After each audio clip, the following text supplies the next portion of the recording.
नमस्कार दोस्तों, स्वागत है आपका हिंदी नॉलेज शो में।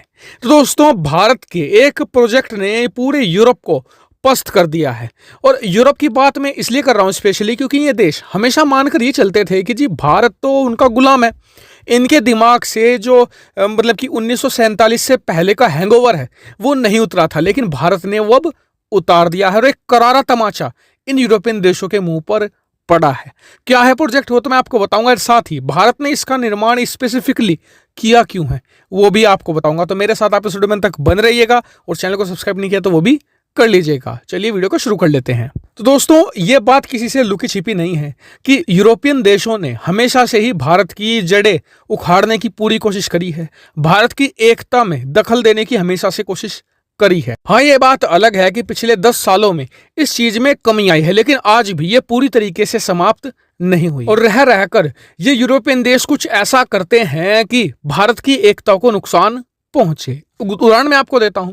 आपने देखा होगा कि पिछले कुछ समय में बहुत सारी ऐसी रैंकिंग आई है, जैसे कि डेमोक्रेसी की रैंकिंग, फ्रीडम की रैंकिंग, जिसमें भारत को बेहद ही निचले स्तर पर रखा गया है। उदाहरण के तौर पर जो हाल ही में एक फ्रीडम इंडेक्स आया है उसमें भारत को पार्शली फ्री बताया गया है और बताया गया है कि भारत एक ऑटोक्रेट के अंदर है, यानी कि एक तानाशाही के अंदर है। अब आप मुझे बताइए, क्या आप तानाशाही के अंदर प्रदर्शन कर सकते हैं? मैं कहूँगा बिल्कुल नहीं। करके दिखाइए, आप नॉर्थ कोरिया में करके दिखाइए, चीन में करके दिखाइए, लेकिन भारत में तो हो रहे हैं और पिछले कई महीनों से लगातार हो रहे हैं। इसके अलावा क्या आपको कभी पुलिस पकड़कर तुरंत जेल में ठूस देती है बिना कारण से? ऐसा तो हो ही नहीं सकता, हल्ला मच जाएगा। लेकिन भारत में आप पूरी तरीके से प्रोटेस्ट भी कर सकते हैं, आपके अधिकार भी सुरक्षित है। अब आप मुझे बताइए कि अगर आप मुस्लिम हैं, क्या आपकी मस्जिद को कभी बंद किया गया है? क्या बुर्के पर प्रतिबंध लगाया गया है? आप कहेंगे नहीं, ऐसा तो नहीं होता। लेकिन जो मैं तीनों चीज बताई है ना, फिलहाल यूरोप में हो रही है। जी हाँ, प्रदर्शन किए जाते हैं। तो आप वहाँ पर देखिए इस समय फ्रांस में क्या हालत है। वहाँ पर क्लाइमेट चेंज को लेकर बहुत से लोग प्रदर्शन कर रहे थे। उन पर आंसू गैस के गोले छोड़े गए, उन्हें मारा पीटा गया, सड़कों पर घसीटा गया। इसके अलावा बुर्के पर प्रतिबंध भी लगाया गया। लेकिन फ्रांस की रैंकिंग भारत से दुगनी से भी ज़्यादा अच्छी है और भारत को आज भी ये लोग पुराने चश्मे से ही देखते हैं। डेमोक्रेसी के मामले में भी यही हाल है। आप दूसरे देशों को देखें जहां पर स्थिति अच्छी नहीं है, यूरोपियन देशों में खास करके जो ईस्टर्न यूरोपियन कंट्रीज हैं, वहां पर यही हालत है। इसके अलावा भ्रष्टाचार को लेकर जो रैंकिंग आती है उसमें भी भारत को लेकर बहुत ही ज़्यादा खतरनाक रूप ये लोग अपनाते हैं।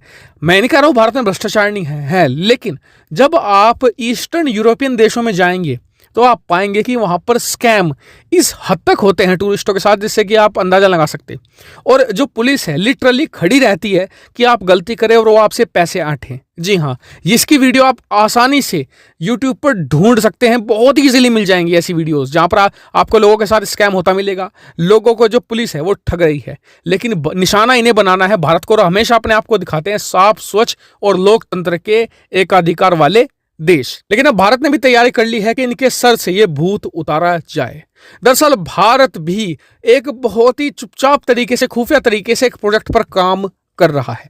प्रोजेक्ट ये कि भारत भी अब अपना खुद का इंडेक्स लेकर आएगा और भारत इसकी मदद से जवाबी हमला भी कर सकेगा यूरोप पर। मान लीजिए कि यूरोपियन देश अपनी रैंकिंग में जानबूझकर भारत को बहुत ही निचले स्तर का बताते हैं, भारत की छवि को नुकसान पहुंचाते हैं, तो उन्हें हमेशा ये बात का डर रहेगा कि भारत की रैंकिंग में आपकी छवि भी खराब की जा सकती है। इसलिए वो हमेशा सोच समझकर भारत की जेन्युइन रैंकिंग भी रखा करेंगे। लेकिन कई लोग कहेंगे कि ये तो सरकार की रैंकिंग जारी करेगी तो फिर इसे मानेगा कौन? सब कहेंगे तो बायस्ड है पूरी तरीके से। लेकिन सरकार ने इसकी तैयारी भी कर ली है।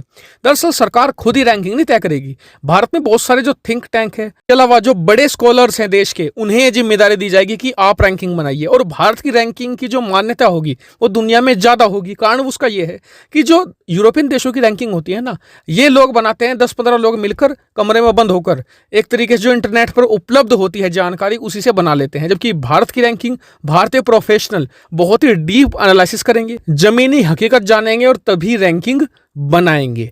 तो ये एक अच्छा स्टेप है भारत के लिए। मुझे लगता है कि काफी पहले उठा लेना चाहिए था, लेकिन कोई बात नहीं, देर आए दुरुस्त आए। लेकिन यूरोपियन देशों में तो भगदड़ मची है क्योंकि उन्हें लग रहा है कि भारत के खिलाफ जो अब तक इस्तेमाल होता था हथियार, भारत अब उनके खिलाफ इस्तेमाल करेगा। तो ऐसे में यूरोप को चिंता होना तो जायज है। हालांकि आपका क्या कहना है इस पर कमेंट करके जरूर बताएगा। साथ ही वीडियो को शेयर कीजिएगा और चैनल को सब्सक्राइब करना बिल्कुल मत भूलेगा। Thank you for watching video.